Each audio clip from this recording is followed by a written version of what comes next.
संसार में आने वाला मनुष्य अपने जन्म से पहले ही अपनी मृत्यु का दिन यमलोक में निश्चित करके आता है। यह कहना सही होगा कि जो आत्मा सांसारिक सुख भोगने के लिए संसार में आई है, वह एक दिन वापस जरूर जाएगी, यानी कि मनुष्य को एक दिन मरना जरूर है।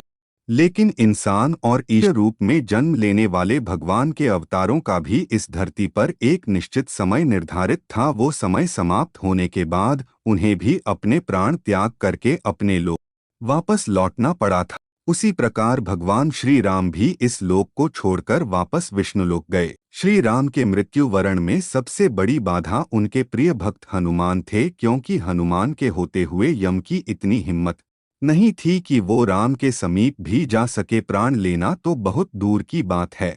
यह बात स्वयं भगवान श्री राम भी जानते थे, इसलिए उन्होंने इस बात का हल स्वयं निकाला और कुछ समय बाद अंततः वो समय आ ही गया जब श्री राम जी को देवलोक वापस जाना था, संसार के सारे दुख सुख भोगकर।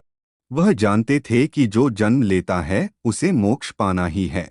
उन्होंने कहा कि यम को मेरे पास आने दो, मेरे लिए वैकुंठ, मेरे स्वर्गिक धाम जाने का समय आ गया है। मृत्यु के देवता यम अयोध्या में प्रवेश करने से डरते थे, क्योंकि उनको राम के परम भक्त और उनके महल के मुख्य प्रहरी हनुमान से डर लगता था।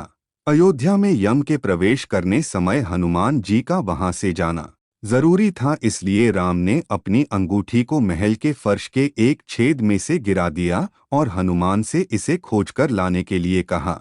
हनुमान ने स्वर्ण का स्वरूप छोटा करते हुए बिल्कुल भंवरे जैसा रूप ले लिया और केवल उस अंगूठी को ढूंढने के लिए छेद में प्रवेश कर गए। भगवान श्री राम जी द्वारा बनाया गया वह छेद केवल छेद नहीं था, बल्कि एक सुरंग का रास्ता था जो सांपों के नगर नागलोक तक जाता था।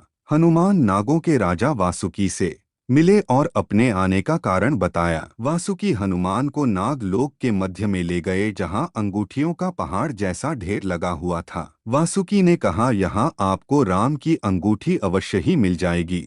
हनुमान सोच में पड़ गए कि वो कैसे उसे ढूंढ पाएंगे, क्योंकि ये तो भूसे में सुई ढूंढने जैसा था। लेकिन सौभाग्य से जो पहली अंगूठी उन्होंने उठाई वो राम की अंगूठी निकली।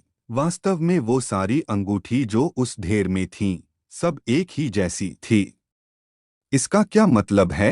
हनुमान जी सोच में पड़ गए। वासुकी मुस्कुराए और बाले, जिस संसार में हम रहते हैं वो सृष्टि व विनाश के चक्र से होकर निकलती है। इस संसार के प्रत्येक सृष्टि चक्र को एक कल्प कहा जाता है। हर कल्प के 4 युग या 4 भाग होते हैं। दूसरे भाग या त्रेता युग में राम अयोध्या में जन्म लेते हैं। वासुकी की बताई बात के अनुसार उन्हें यह समझ आया कि उनका नागलोक में आना केवल श्री राम द्वारा उन्हें उनके कर्तव्य से भटकाना था, ताकि काल देव अयोध्या में प्रवेश कर सकें और श्री राम को उनके जीवन काल के समाप्त होने की सूचना दे सकें। अब जब वे अयोध्या वापस लौटेंगे तो श्री राम नहीं होंगे, और श्री राम नहीं तो दुनिया भी कुछ नहीं है। बाद हनुमान जी और अन्य वानर किमपुरुष नामक देश को प्रस्थान कर गए। वे मयासुर द्वारा निर्मित द्विविध नामक विमान में बैठकर किमपुरुष नामक लोक में प्रस्थान कर गए। किमपुरुष लोक स्वर्ग लोक के समकक्ष है।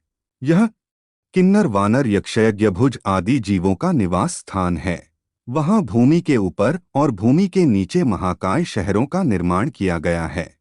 योधे, ईश्वासर्ष्टिषेण प्रहर्तु आदि वानरों के साथ हनुमान जी इस लोक में प्रभु राम की भक्ति, कीर्तन और पूजा में लीन रहते हैं। तो दोस्तों, कैसी लगी हमारी जानकारी? अगर पसंद आई हो तो वीडियो को लाइक, कमेंट एंड शेयर जरूर करें।